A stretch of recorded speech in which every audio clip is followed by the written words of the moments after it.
review. Number 55.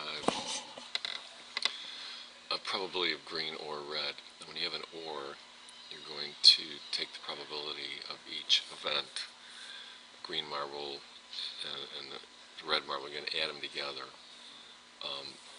So the probability of a green is 4 out of 15. There's 4 greens and there's 15 marbles altogether. 15 is the sample space. The probability of red is 3 out of 15. So 4 plus 3 is 7. 7 out of 15 is the probability of green or red. Now 57. Probability of not blue. Well, total probability of all the events happening is 1.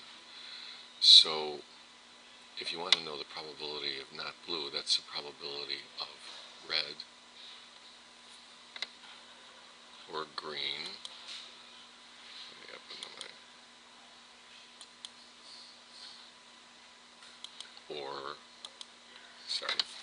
Red or green,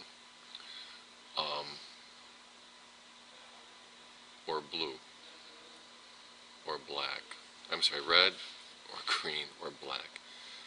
But the easiest way to do this is simply take the probability of blue and subtract it from 1. If you take the probability of red, probability of green, probability of black, and the probability of blue, and add them together, you get 1. So if you take the probability of blue and subtract it from 1, you get the probability of red, green, or black. So, which is the same as not blue.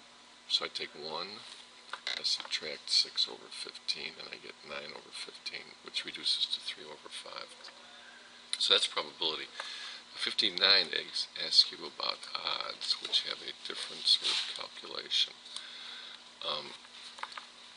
Odds considers all the events in the sample space that are not the event that you're looking for, and then you make a ratio out of those. So probability is the ratio.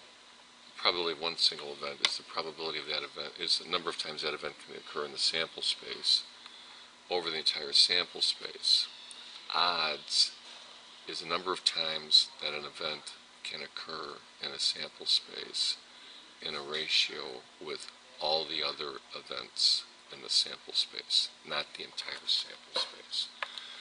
So if we're talking, let's go talk about back to the marbles for a second. The probability of a blue marble is simply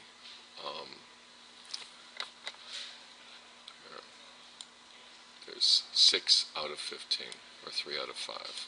Okay. Now, but what are the odds of getting a blue marble? Well, that would be 6 to 9. So in other words, there's 9 non-blue marbles and 6 blue marbles. So the odds against getting a blue marble would be 6 to 9 or 2 to 3. Okay, so whereas the probability of getting a blue marble is 6 out of 15, the odds against getting a blue marble are 6 to 9. 15 minus 6 as the denominator. So we're working on odds, so let's look at 59. So we got 50 coins, 3 are dimes. So, and the question is, find the odds of each outcome.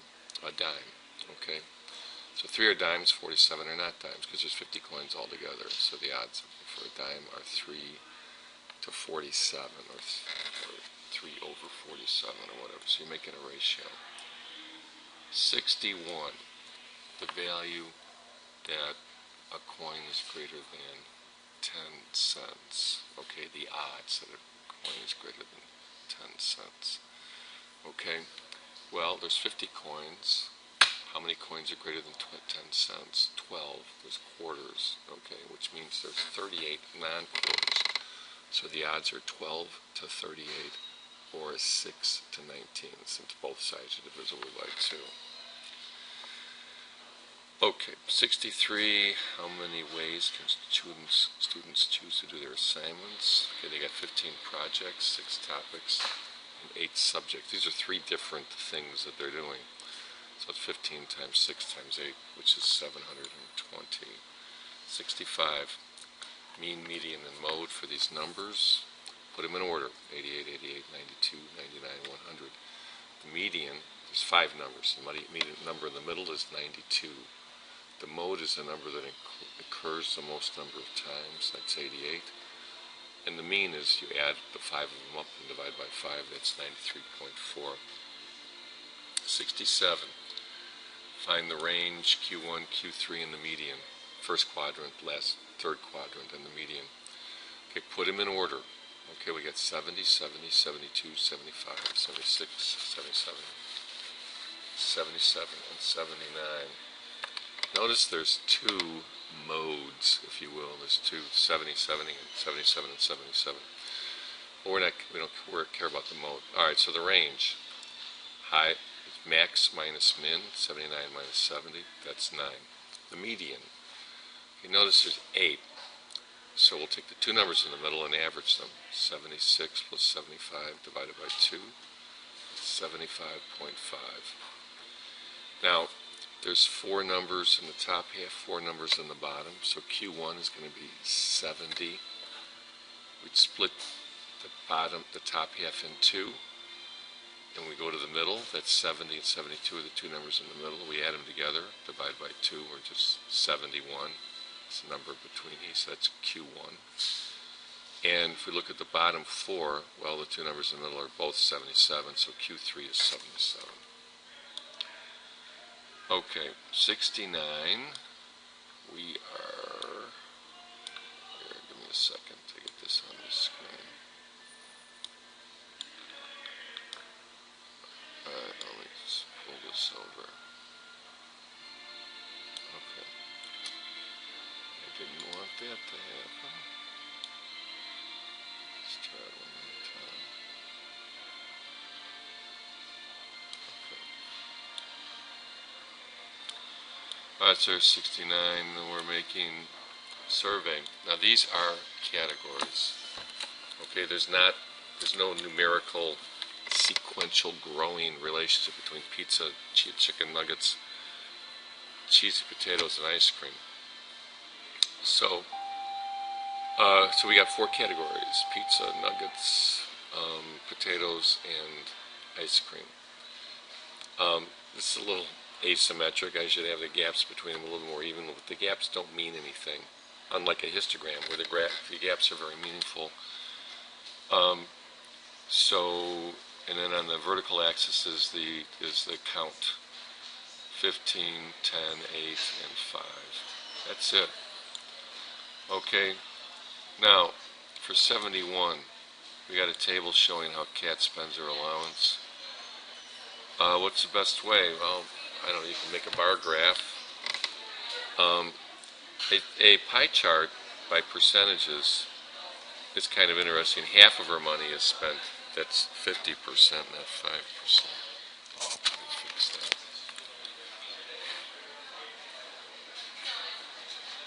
It's not letting me fix it. Anyway, that's 50%.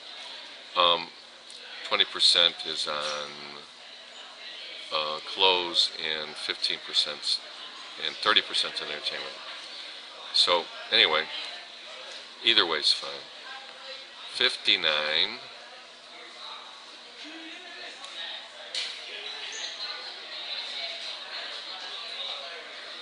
Okay, now we're on to I'm going to pause this for a minute and go to the next review. Okay, so I'm working on 59 here. And I'm making a table. So I take the x-coordinates. I got 1, 3, 2, 4, 3, 5, and 4, 6.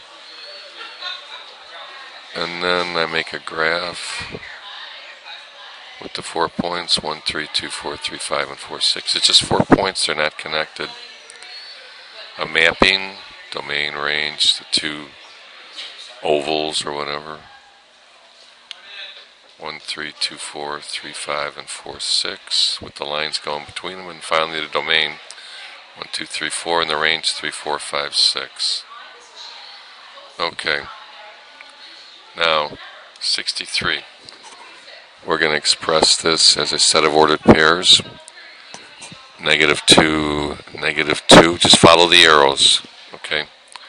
So negative 2 to negative 2, 0 to negative 3, 2 to negative 2, and also 2 to 0.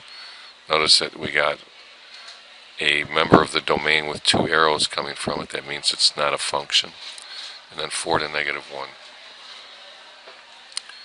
65. I gotta get this stretched out here.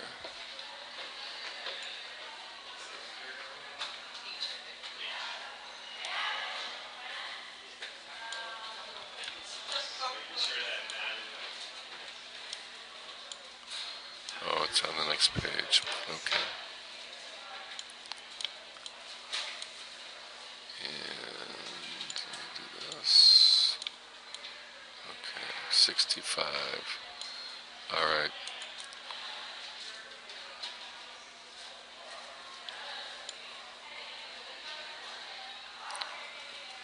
Okay, 65 is a function. Each member of the domain has only one arrow. 67 is not a function. We got 8, 6, 4, 2. Notice 6 comes up twice. 6 is the domain. It's an x coordinate, and 6 is associated with 3 and 0, so it's not a function.